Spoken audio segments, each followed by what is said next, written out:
A Star Wars novel now hints that Laura Dern's character in The Last Jedi might be gay.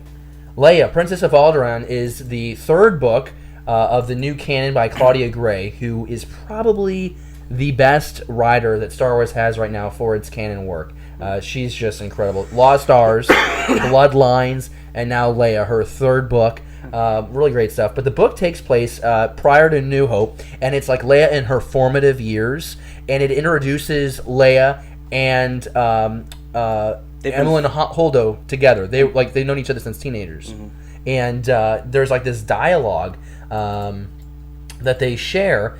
And it's not like Vice Admiral Holdo comes out and says I'm a bisexual. It's not like that, but it's it's implied. Here, I'll read the text. It's like here it is. Okay, so a pair of this is like just an excerpt from the book. A pair of pretty dark eyes. Then Amlin thought about that for a moment, or more than a pair if you're in a Grans or Aqualish or Tulls or even. Well, that's all right, Leia says through laughter. It's just humanoid males for me. And then Holdo says, really? That's so limiting. Thank goodness it's a big galaxy. So everyone's like, oh, she's bisexual. To me, it sounds like she likes like different species, which, maybe Holdo gets down with the Twi'lek. I don't know. That would be something that I don't want to see on the screen in a Star Wars movie. What you said? In what? Episode 7, the weird thing everyone hates. What is it called? The Wrath Stars? No. What scene? The thing. No, I'm thinking Rogue One. Never mind. The thing. With tubes? Yeah, what is that thing called? Two tubes? No, I don't know. The Bugo? Oh, wait, Borgullet? Borgullet. That thing. I don't know. I don't know. It's not that word. I don't think Holdo's gonna hook up with Borgullet. So, I guess kind of just getting back to the main point of this whole thing is, do we think that, what is your reaction to the fact that this might be a factor in The Last Jedi? Should it be a factor? I don't want them to make her gay just to have a gay character. I don't want her bisexuality to be what defines this character. Mm-hmm. I hope she plays a bigger role than just being diversity.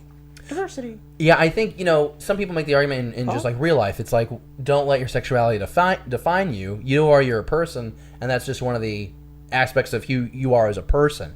The one thing that I've always appreciated about Star Wars storytelling is the fact that like romance and sexuality and all that stuff was never like a driving force in the stories. Like it was always like a subplot, right? So in the original trilogy, the whole point was Luke had to learn to train and be a Jedi, but you also had Han and Leia slowly developing this relationship. And that weird scene where Leia kisses Luke, Well, incest. The late 70s was an interesting time in American pop culture. Yeah, baby. Nick, what's your reaction to this? I mean, whatever. I mean, I'm all for whatever. I mean, like, I don't. It's not gonna it's not. Should it be a big deal?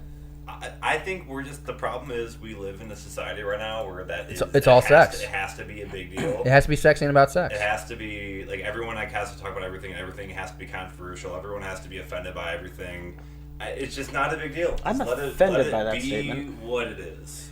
I don't get why everyone cares about every little thing. I would rather this be where this Admiral is a double agent, and that's what I want. And that's all I want discussed about. I don't want anything else.